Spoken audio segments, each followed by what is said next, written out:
recently been diagnosed with stage 4 Hodgkin's lymphoma.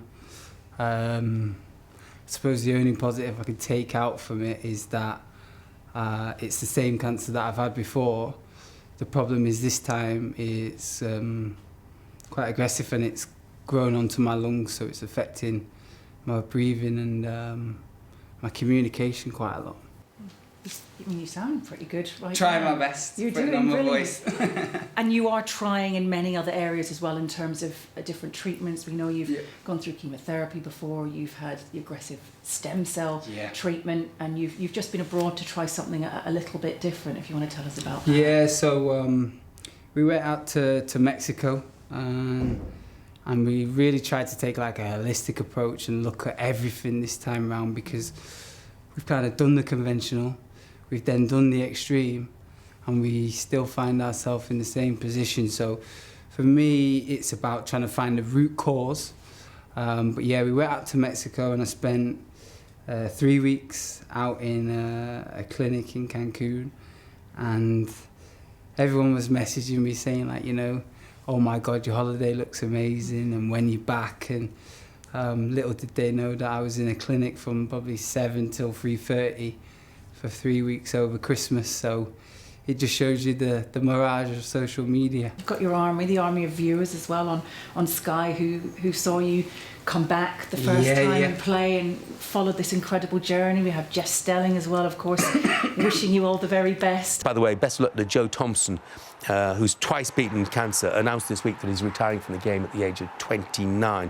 He scored the goal that kept Rochdale in League One at the end of last season, you may recall, so we have given him our very best wishes. It's incredible, and you know, when you look at it, even when I go back to like winning the Sir Tom Finney Award and looking at certain players that were in that room that have done some incredible things in the EFL, and all the support that I got from there and the recognition, it fills me with pride, because when you contribute and you're doing it from the goodness of your own heart, you don't think, oh, I want to win such and such a trophy.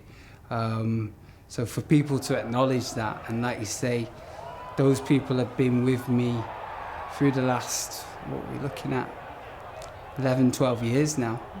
And unfortunately, obviously, with the career, it wasn't as straightforward as I wanted it to be. I was either like playing with it or recovering from it.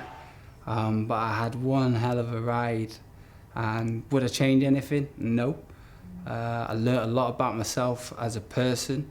And I think going through those experiences, players have learnt a lot from being in my company. And it's something that I take forward with me now, doing the work with like the league football education, bits and bobs with the Premier League, and obviously this wonderful football club. And you're back here at Carrington, where you spent a lot of time. Good times, yeah. It's a very different place now, but how wonderful that you've managed to keep these relationships and connections, and people have reached out to you to let you use facilities and help with your rehabilitation. What are Manchester United doing for you? So it's that epitomises this club, and it's also epitomised the project that we're working on in regards to the alumni and reintroducing players that have been released back into the club to be able to network, to be able to bounce ideas off each other, and to create that camaraderie that you don't have once you've left this wonderful football club. So, you know, the fact that they've offered to give me and let me and allow me to use some of the facilities is key, because some of those are so important in my protocol and recovery. But I was really struggling about 4 weeks ago. I definitely wouldn't have been able to do this interview. So I like to think, you know, I'm on a bit of an upward curve, but I'm fully aware that it's going to take time. Even down to the fact, like, I lost quite a bit of weight quite drastically. I lost my appetite, and I was doing my best, but it just wasn't happening. I kind of got through that phase, and then coming out the other end now, and I've managed to put on a little bit more weight. I'm holding my food down and eating more. So I don't quite know what's next. But like I say, the the scans and the results from our blood work are really going to dictate that. That's what you're doing. What can we do? What can anyone watching do?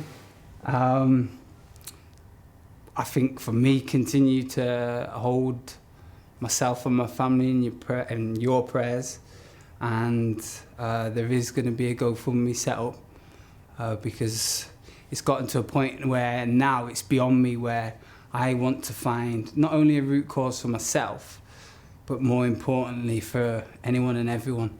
And working with a team of scientists and oncologists, if we can get that test that is going to be near on 100% accurate, then that's a real powerful place. And I think that is like a legacy piece for me. That's incredible, because yes, I am struggling, but I'm not the only one that's struggling. So if I can help people in a similar position to me, then why would I not?